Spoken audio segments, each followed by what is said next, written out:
The most cliche advice we get on the internet is just be yourself. Just be yourself, be authentically yourself. People are going to love you for who you are. But how do we be ourselves? What does that even mean? What does just being myself, being unapologetically myself, even fucking mean? It's such a buzzword phrase, and yet nobody actually talks about how they found themselves.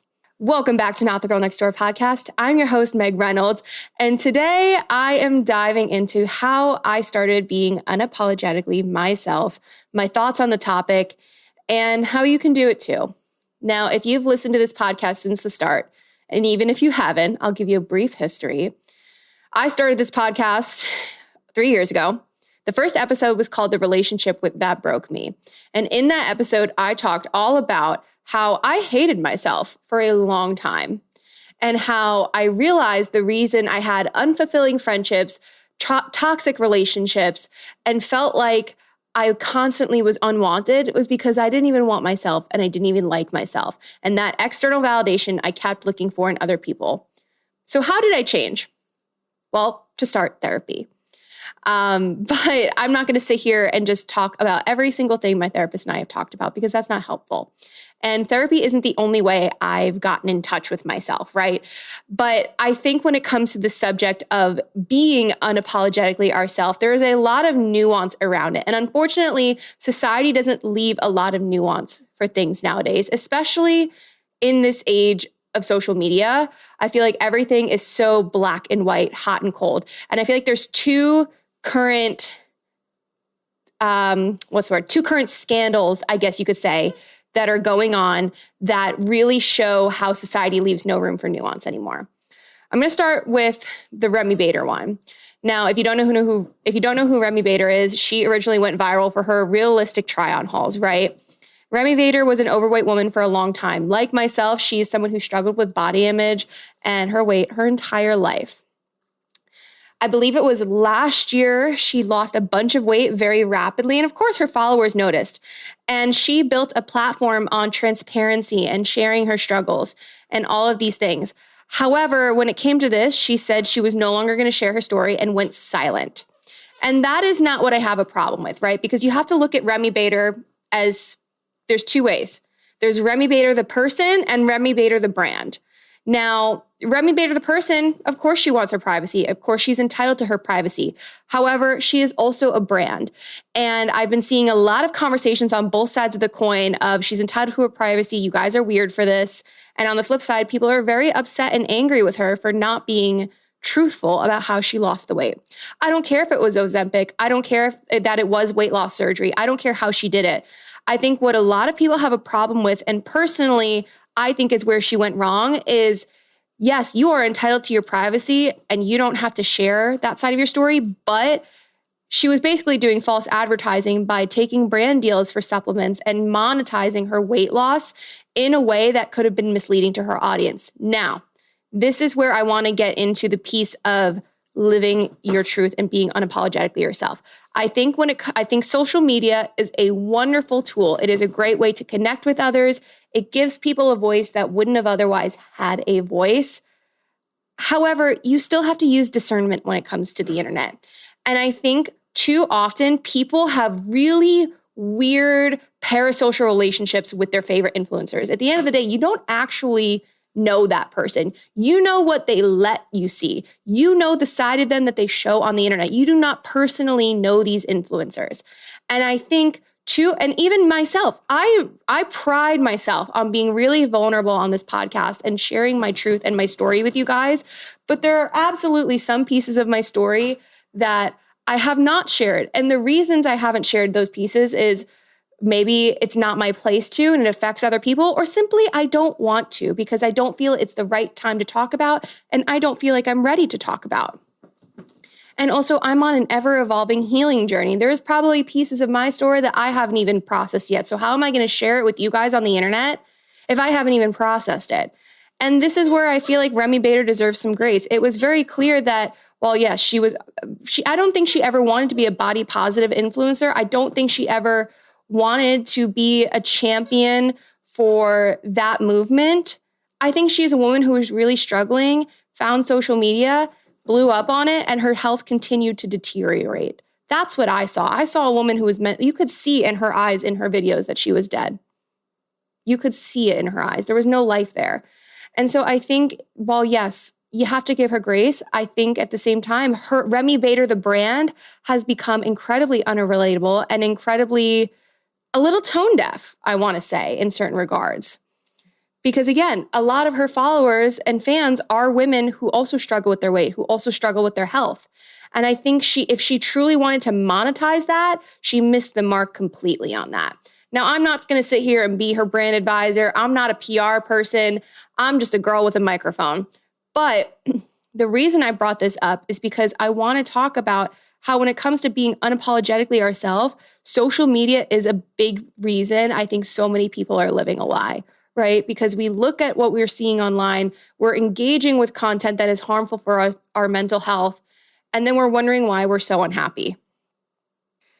At the end of the day, your favorite creator on the internet shouldn't be where you get your validation from. It's wonderful to see diversity. It is important. It is important to see visibility, inclusion. They are so, so important. But your validation of your existence should not be coming from a stranger on the internet. It absolutely can help you, but at the end of the day, you still have to do the work to like yourself. And I think too often people have a full-blown crash out when situations like the Remi Bader thing happen, because they've wrapped their self-identity in this other person who they don't even know. And that's just a weak-minded thing. Social media is a beautiful tool, but it should not become, your favorite creators shouldn't become pieces of your identity.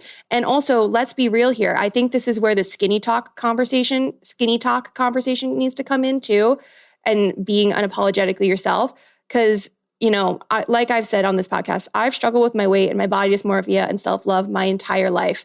And so in this era where it seems like skinny talk and like it's pushing the norms of the 2000s again, you absolutely need to use your discernment of what is healthy versus what is harmful. And you are responsible for what content you engage with, what content you consume. You have to be a responsible consumer of content. And I think, again, too often, if you don't like something, don't leave a nasty comment, because then you're pushing that video in the algorithm more.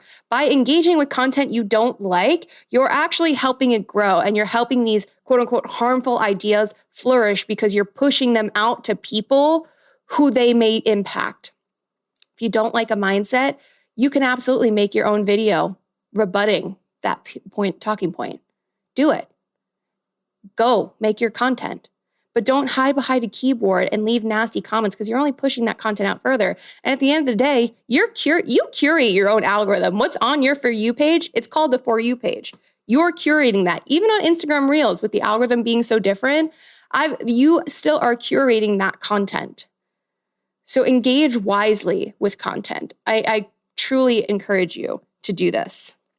Like I said, your favorite creator deciding to lose weight shouldn't send you into a full-blown identity crisis crash out. And a celebrity like Chappell Roan talking about motherhood should not cause you to crash out and feel so defensive. This whole Chappell Roan, mind you, later in the Call Her Daddy episode, so let me backtrack. If you don't know what I'm talking about, in Call Her Daddy last week, Alex Cooper interviewed Chappell Roan. Iconic interview. And while I don't think Alex Cooper did the best job actually interviewing Chappell, that's a conversation for a different day. There's a quote going around on the internet where Chappell was like, I don't know anyone who's a mom my age who's actually happy. They're all like dead inside. Later in the episode, she literally talks about how those same moms love their kids. And so there's now a trend on TikTok where all these mothers are being like, I love my child, flipping the fuck out. These, especially like traditional wife type women. Nobody is saying you don't love your kids. In fact, a lot of the content that's been pushed for a long time on motherhood has been exposing how hard it is and how this country does not support young mothers or mothers in general. And it doesn't. It's true. Again, leave room for nuance. Two things can be true at once. You can absolutely lose yourself and have an identity crisis as a mom and still love your kids. No one is saying either. But again, I'm seeing people get so defensive. Why does a lesbian who's a 27-year-old saying that the people she knows in her personal life are not happy in their own lives as mothers offend you so deeply? I understand you think that's a harmful narrative to be pushing, but it's the truth. Studies have shown how motherhood greatly impacts women and how marriage impacts women negatively, especially the younger you get married and the younger you have children. I just don't understand. Like, use your discernment. If you don't like it, great. Start showing the positives of motherhood. Don't just sit here and crash out and be like, she doesn't know me. I love my life. Show us. Show us how much you love your life. Show us why you love being a mom. Calm the fears of women who are scared of having children. Don't just get defensive. Because if you are truly loving your life and you truly are deeply happy and you know yourself, you're not going to feel defensive about that. Prime example is whenever I see a video on Skinny Talk talking about these girls saying how their biggest fear is gaining 15, 20 pounds, or how their biggest fear is being larger than like a size 4 or 6, it doesn't offend me. Oh my God, it doesn't offend me anymore. Old me, it would have offended because I hated myself. Old me would have crashed out at Skinny Talk. But now I love myself because I know I may not be the skinniest I've ever been, but I am the happiest and healthiest I've ever been. I have more muscle than I ever have. I may weigh more, but actually my jeans are a little bit smaller because of the, body recomp, whatever. We don't have to get into like all of the fitness shit. But the point is, a stranger on the internet, a strange celebrity should not send you crashing out and spiraling and having an identity crisis. You should not feel so defensive over a random person on the internet's opinion. Now, again, I am the CEO of calling out bad opinions on the internet. I will talk about them on this podcast, the bad takes. Obviously, I talk a lot about red pill alpha men, but there's a difference because their thoughts are not making me feel invalid in my existence. And that's what it means to be unapologetically yourself, is no matter who thinks what about the way you live your life, you are still steadfast in who you are because it feels good in your soul. And this is why it's important to know yourself so you can have that trust in yourself. Now, if you're sitting here listening to this, I'm going to ask you a couple questions. And it's going to tell me you're probably going to feel attacked by these questions. First and foremost, how often do you find yourself apologizing in situations where you have no reason to be sorry? I'm not talking about ones where you fucked up. I mean, you're apologizing for simply existing, for being too loud or too much. How often have you apologized to somebody simply for just being who you are, and then you let that person negatively impact you? Here's the thing. My life got so much better when I gave myself permission to actually start living it. And when I started to just do the things that felt good in my soul, the first decision I made doing that was when I chose to move to Nashville over going to law school. That was a really big and pivotal moment in me getting to know myself. And the series of events which followed have been pushing me on this path of getting to know myself. Another example is me choosing to start my business instead of going back into a corporate job. There are so many moments that I had to choose to trust myself and had to choose to listen to my own voice amongst all the other noise.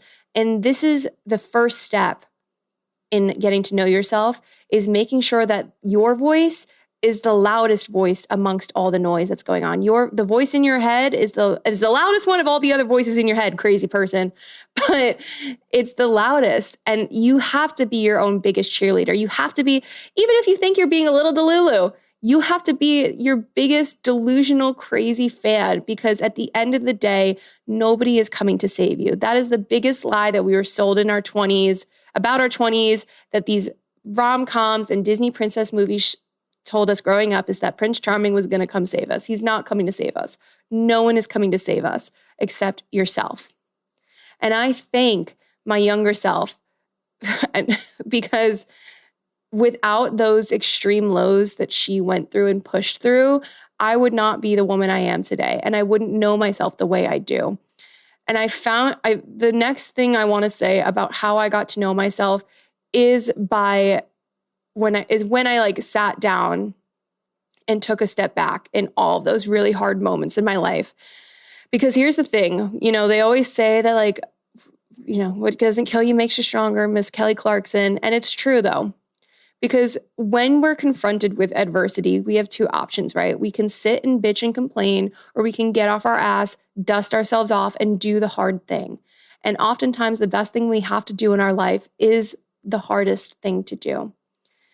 And you learn a lot about yourself when you're forging those new paths, right?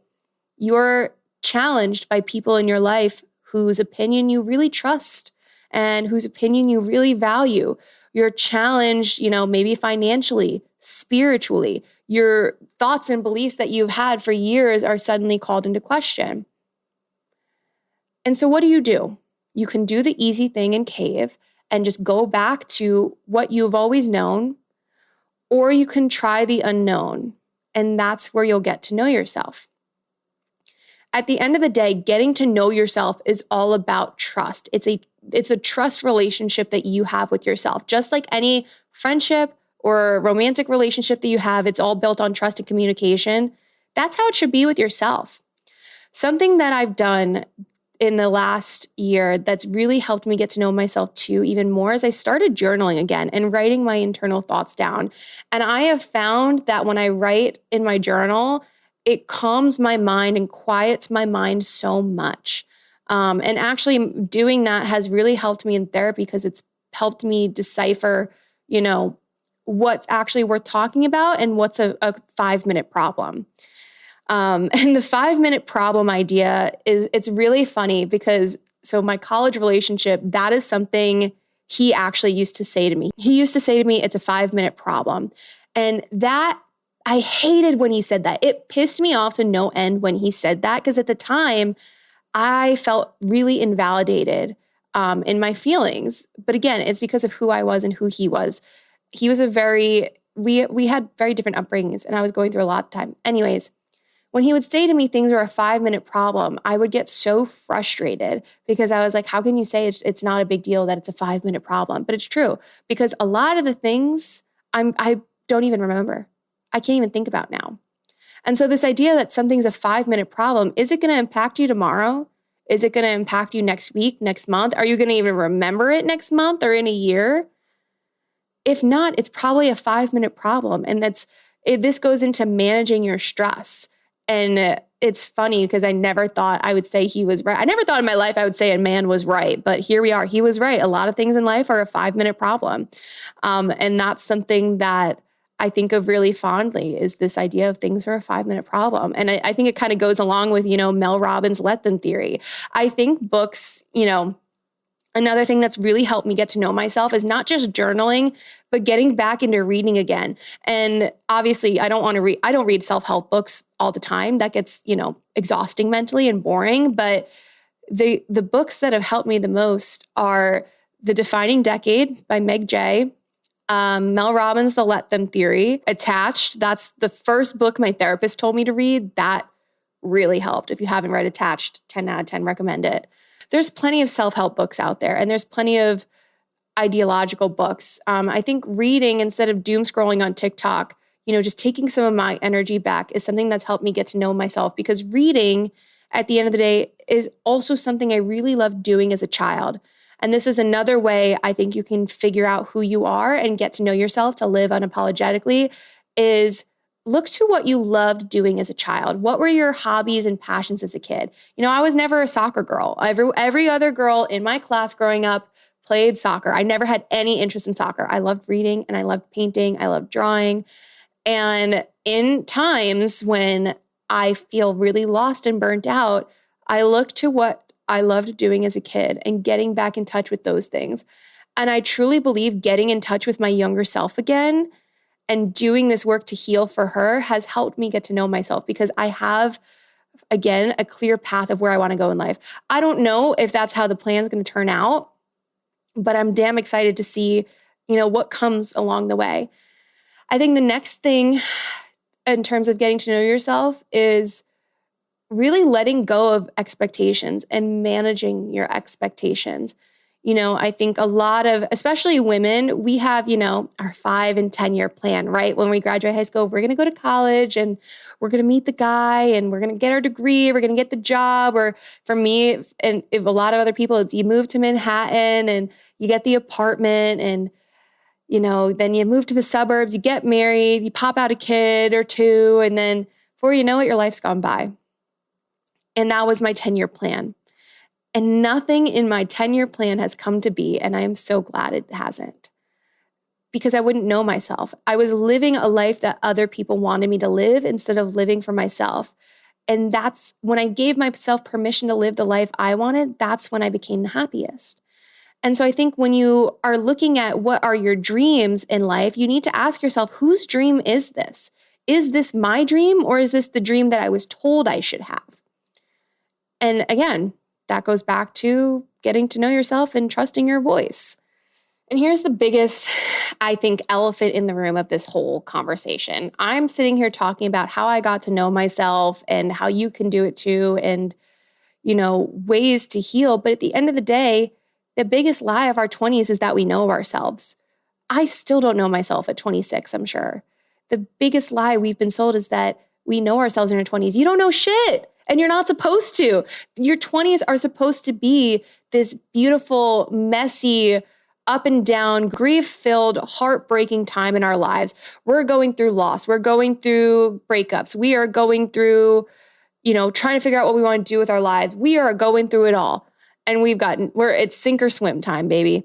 And that is so fucked up and scary to say, I know. However, it is the thing I think I love the most about my 20s because it has pushed me so much. And there's two types of people in your 20s. They are the ones that are going to lean into this messiness, that are going to lean into this chaos, and they're going to keep working and finding themselves. And then there are the ones who are going to keep taking the easy way out and keep making the easy choices in life. I'm not saying getting married and having children is easy by any means. I do not want anybody misquoting me here. But what I mean by the easy choice is by you're making the choices that are expected of you. And if that feels right in your soul, I am so happy for you. I truly, truly am. And I mean that with all my heart. But for most people, that's not the case. And so you have to give yourself the permission to go against the grain. And that is the biggest thing I did in my life, was go against the grain. I never thought I would move away from home. I never thought I would do anything that my dad didn't approve of. Here I am. I am living proof that getting to know yourself is the absolute best thing you can do yourself, because I have built a life that I truly love. And I've done it being single. And that is something I never thought in my life I'd say I'm happy being single. Since I was a teenager, I always felt like if I was single, it was a bad thing and it said something about me. It doesn't say shit about me. Just like being in a relationship doesn't say anything else about me.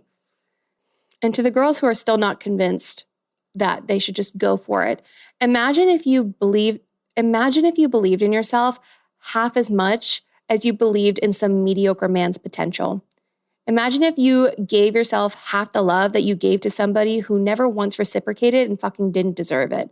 At the end of the day, we can sit there and you can sit there and keep men centered in your life, and you can keep fighting for somebody who is not fighting for you. And you can keep sitting there saying, if you wanted to, he would. However, at the end of the day, if you loved yourself, you wouldn't. You wouldn't keep letting them treat you that way. You wouldn't keep staying in that relationship you know isn't right for you. You wouldn't stay in that job that you're miserable at. At the end of the day, if you loved yourself, you would make a change. And it's as simple as that. I see so much on the internet, people bitch about how miserable they are, and yet they are not doing any active steps to change. And of course, it is easier said than done, especially in today when, inflation is at an all-time high. Everything feels gloom and doom. Everything is so expensive. Life just feels unwinnable right now for a lot of people. But this is why, if you know yourself, you can look for those moments of hope in the chaos. Just because you can't quit your 9-to-5 yet doesn't mean you can't start working towards your passion and your goals. It just at the end of the day, life is what you make it. It is your life. You have to live it for yourself. You cannot live it for anybody else.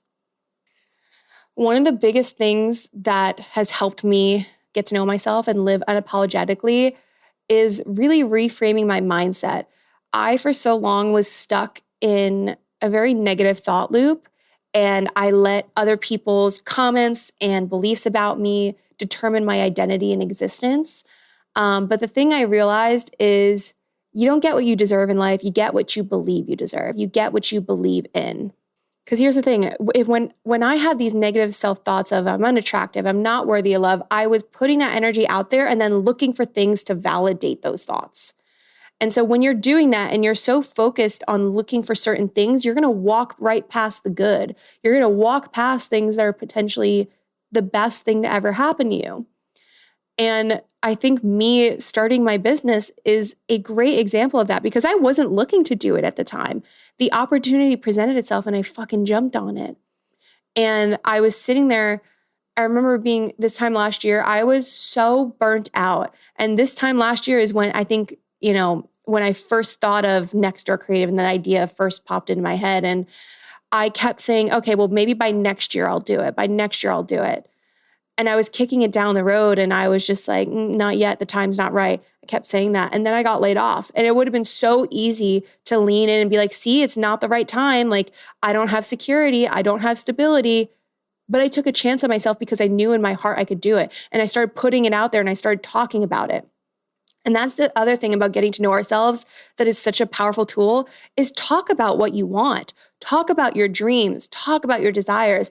Talk about that book you want to write. Talk about that video you want to make. Talk about it with the people that you love or make content about it because speaking it out loud is going to reaffirm the belief and the knowledge that you can do it. And it's going to relight that fire under your ass. Like I get so excited talking about the book that I'm writing because it's a lifelong dream of mine. And I get excited to be like, oh my God, I'm going to do it. I'm actually going to do it.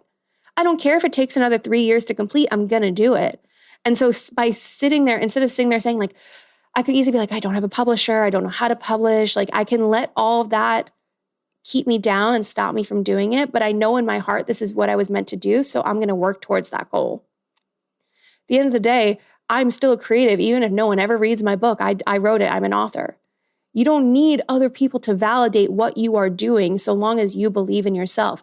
And changing my mindset to push those beliefs has done wonders for me getting to know myself and my confidence. Because at the end of the day, I feel like I'm talking in circles right now, but it just shows like every little piece of our existence really influences one another. Your confidence is how much you know yourself is going to influence your confidence level, which your confidence is going to influence the kind of people you attract in your life and the kind of people you let into your life. Those people are going to help push you towards your goals, whether it's in love, relationships, business, whatever it is. And it's the circle of life, I guess. I don't know. I don't know if that's a stupid analogy, but we're going with it because all of these pieces of our mind and body and soul are so intertwined that it's just crazy how many people still can't actively sit with themselves and hear their own thoughts because of how negative they are. So at the end of the day, our beliefs, all that being said, our beliefs are a self-fulfilling prophecy.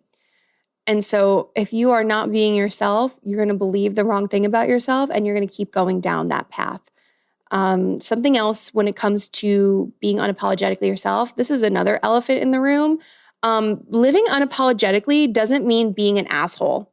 It doesn't mean you neglect the people in your life. I think, again, going back to the whole society doesn't leave room for nuance thing, like people have taken that I don't owe anyone mindset way too far. And the self-care mindset way too far to the point where those have become toxic. And same thing, like this is why discernment on the internet is so important because as much as you should hold the people in your life accountable, not always is everyone the problem. Like, I think a lot of other advice we see out there when it comes to friendships and dating, it's cut them off. And I've even found myself saying that, cut them off, cut them off. They don't deserve you. They don't deserve you if they would do that to you. The person you love wouldn't do that to you. There's nuance to everything. Is this the first time they've made a mistake? Did they recognize their mistake? Did they own up to their failings? And same thing for you. If you do something to somebody and they call you out on it, how do you react? Because that's going to show you everything you need to know about yourself. Is not just how somebody, at the end of the day, I always say the only things we can control in life are ourselves, our thoughts, and our actions, right? So if somebody calls you out for something you said or did, and you get defensive, you shut them down, you gaslight them, guess what, babes? You're the problem. You don't actually know yourself. You don't actually like yourself. Maybe you're emotionally avoidant. I don't fucking know. I'm not your therapist. Go get one. But being unapologetically yourself doesn't mean being unapologetically an asshole. And there's a huge difference in that. And this is where I think a lot of social media content can lead people astray, because it's very pushing this me centric idea, which is true. It's your life. Go live it. Do what you want. But you can't bitch that you're lonely if you haven't bought into community and haven't put time and effort into your relationships. Whew, that was a long-winded rant. I have said from day one of this podcast that I have attracted the best people and best friendships by healing and getting to know myself. And those people have shown me love and reaffirmed that I'm worthy of love like no other.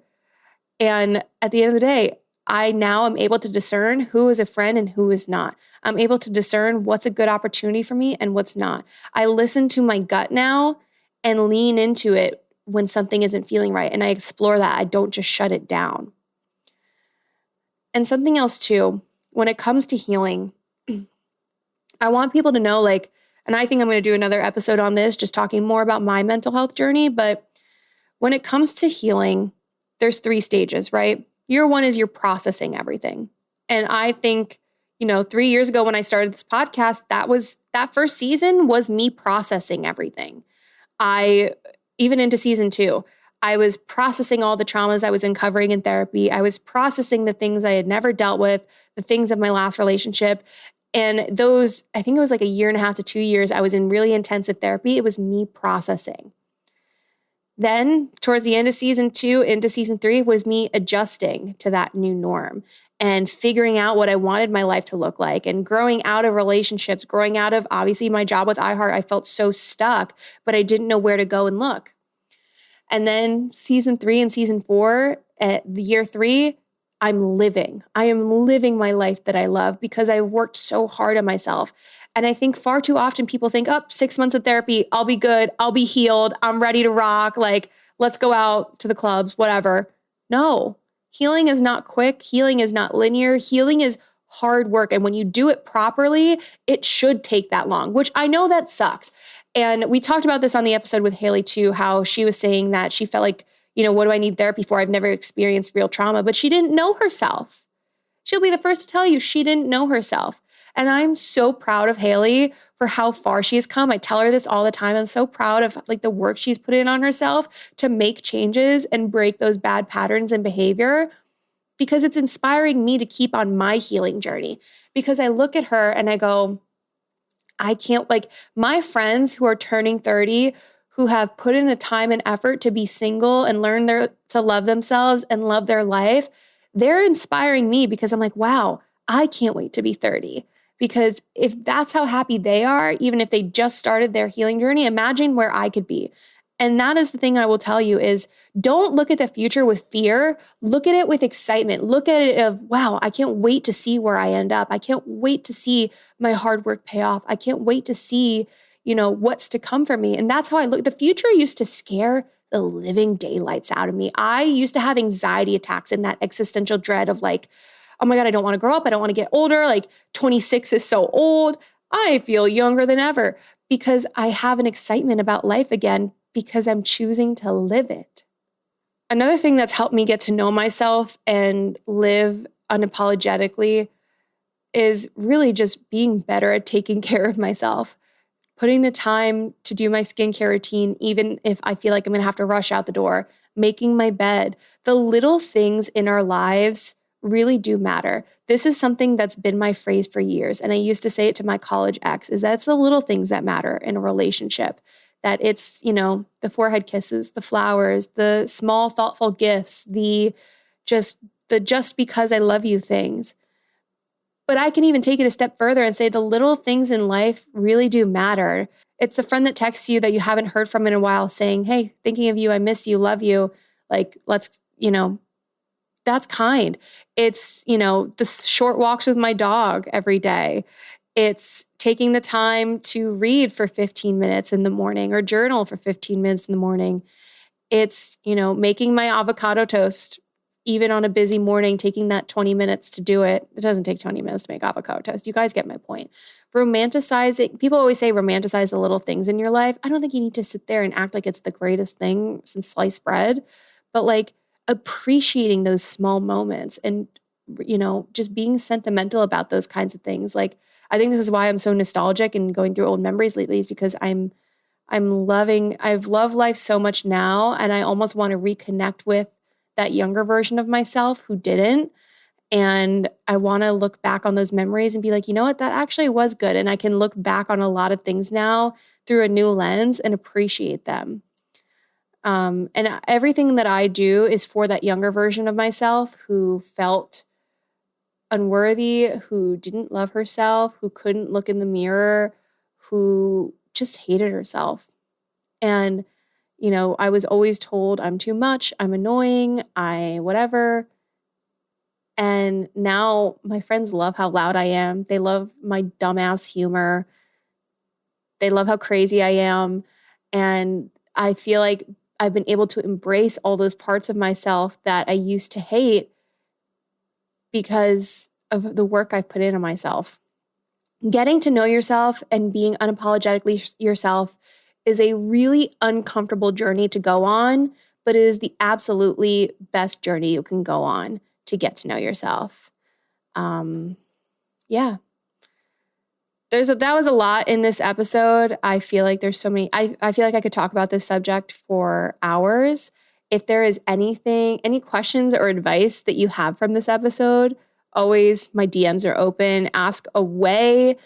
I want to know what you guys want me to talk on more of this subject. I feel like I'll probably do a whole other episode diving into skinny talk. Maybe I'll have a guest on for that one. Let me know if you guys have any ideas of who you want that guest to be. I think it's so important to talk about those things, especially with the rise of it, because again, with all these buzzy words, especially like body positivity, what does being body positive even mean anymore? I think, again, society leaves no room for nuance. You can absolutely love yourself and recognize you want to get in better shape and become healthier. Like, two things can be true at once. I don't know. I would love to hear what your definition of body positive is, because I think to me, being body positive is loving yourself, but also recognizing when you need to change something to become healthier, whether it's mentally, physically, spiritually, whatever it is. Like, I think that's being body positive, is allowing yourself to grow and change. I don't know if that's a good definition, though. I'd love to hear what people think on that. But as always, this is Not the Girl Next Door podcast. Make sure you leave us a 5-star review wherever you're listening. Subscribe to our YouTube channel if you haven't already. Follow us on Instagram at Not the Girl Next Door podcast to stay up to date on everything. And I will see you guys next week for another episode. Bye for now.